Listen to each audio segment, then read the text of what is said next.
morning, friends and fellow gardeners, and welcome to Grimes' Garden. Today we have a wonderful list right here on what exactly we're going to be doing. It looks like we're going to be harvesting okra and cucumbers, and we're going to water the plants and trim the tomatoes. They're kind of droopy and not watered, and we need to get out there and water them. But before we turn all the mud kind of mucky and dirty, we're going to get out there while it's dry and go ahead and harvest what okra and cucumbers we can. So first, I want to talk about cucumber harvesting. This is a cucumber, but it has yellow on it, and that means it's bad. So what we found at Grimes' Garden, it might be a little bit different with different varieties of cucumbers, but just as a general rule, most varieties will be sour and not quite good to eat when the skin starts to turn yellow.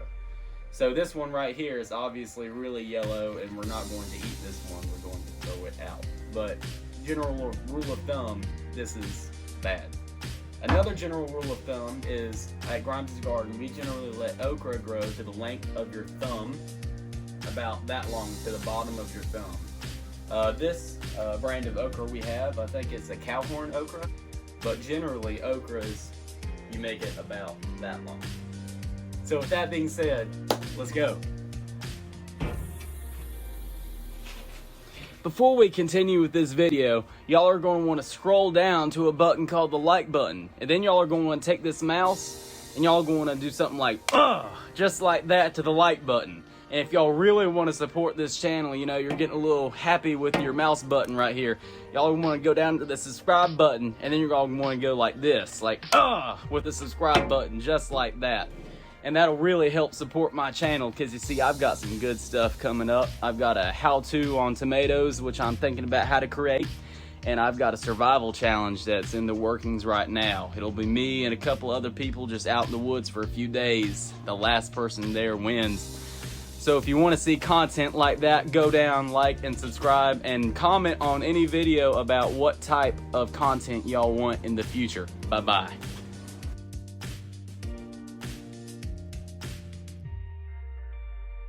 All right, so y'all can tell, very droopy. We're going to have to get in there and water that pronto. But a lot of stuff to do in the garden. We've been gone for about a week and a half.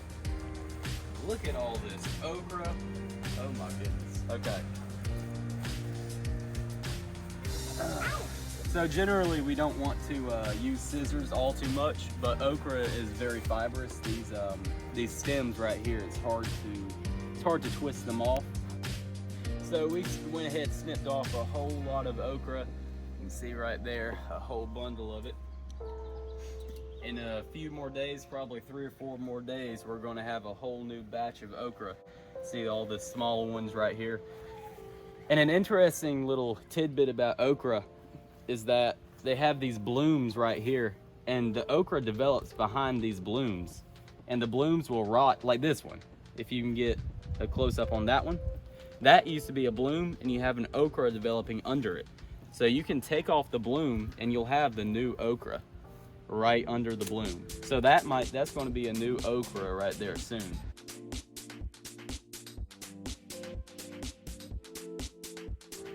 And these tomato bushes are just absolutely out of control, and they're already going to put on a whole lot of tomatoes. So we're just going to clear around the pathway here.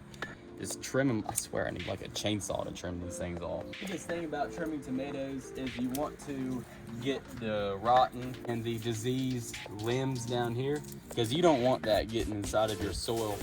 Plants can spread disease, and disease comes from death. So you just want to get out all of this death right here. I was able to get under there and trim most of the death off. I'm sorry, my tea plant's getting in the way. Most of the death is gone. I trimmed a lot off the cucumbers.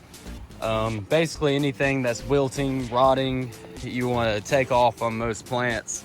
And our plants are getting big and bushy because I really did overcrowd my garden. So I'm not too concerned if I damage some of the plants, because we're already going to get a whole lot of produce. So a lot of people ask, how much do you water your vegetable plants? You want to water your plants about 1 to 2 inches a week. So that basically means about once a week, once or twice a week, depending on how hot it is, you want to get out there and you want to soak the dirt completely through. But you'll just want to soak the dirt here until it gets completely soaked through. An even better way to do it than this is to go ahead and invest in a drip tape, which is just a tape that you can put under your rows of crops. It's just a little tape that you bury, and that prevents the leaves from getting too wet, because when it gets really damp, wet leaves might be the last thing that you want. You might have some mildew growing. But right now it's so hot, I'm not too concerned about that. We've had so much rain. Lately it's been hot, but last week we had a whole lot of rain here, a whole lot of thunderstorms. You just want to soak it real good. Real good.